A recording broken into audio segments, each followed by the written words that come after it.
If you're anything like me, you probably overthink a lot.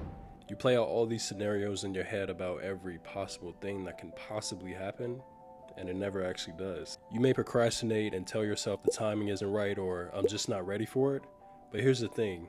That's fear disguised as logic. See, I'm the same way. This year I started posting content, and I'll be honest, there was a huge fear of being judged.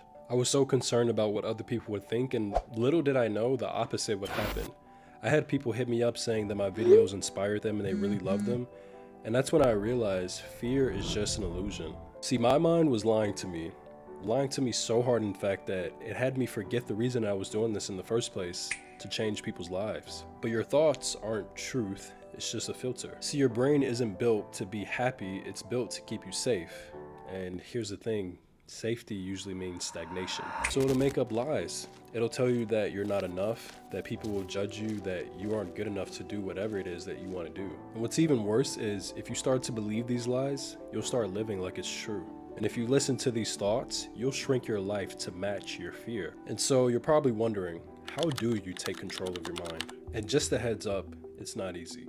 So you've probably trained your brain to think and respond a certain way, and rewiring it can take some time to become natural, but it's completely worth it. Number one is catch your thought. As soon as you catch yourself overthinking or thinking negatively, address it. Number two is question it. So you should always ask yourself, why am I having this thought? Is it fear or something else? And this should always come with a component of why or why not. Number three is replace it.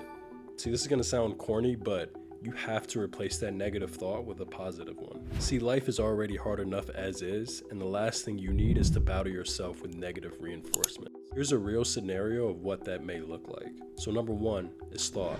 You say, I'm not ready. Number two, question, why not? Number three, replace it. I grow by doing, I don't wait to grow. This is where it gets a little deeper. Your subconscious is always listening. Because if you only fix your conscious thoughts, but leave your subconscious thoughts unchanged, nothing really gets fixed. So your subconscious is like a software background.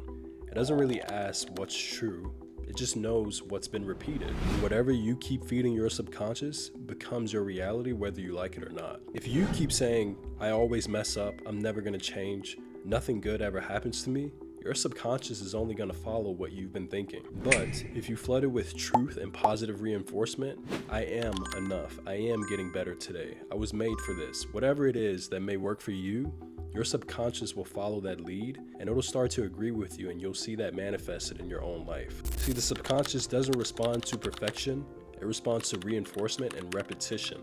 That is why discipline matters, why affirmation matters, why prayer matters. Because you're not just building habits, you're building your identity.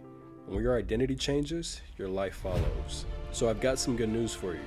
You're not behind, you're not broken, you're probably just scared. But fear doesn't determine what your life becomes. Your actions will. Your mind will lie, but your actions tell the truth. So speak truth, live truth, and let God do the rest.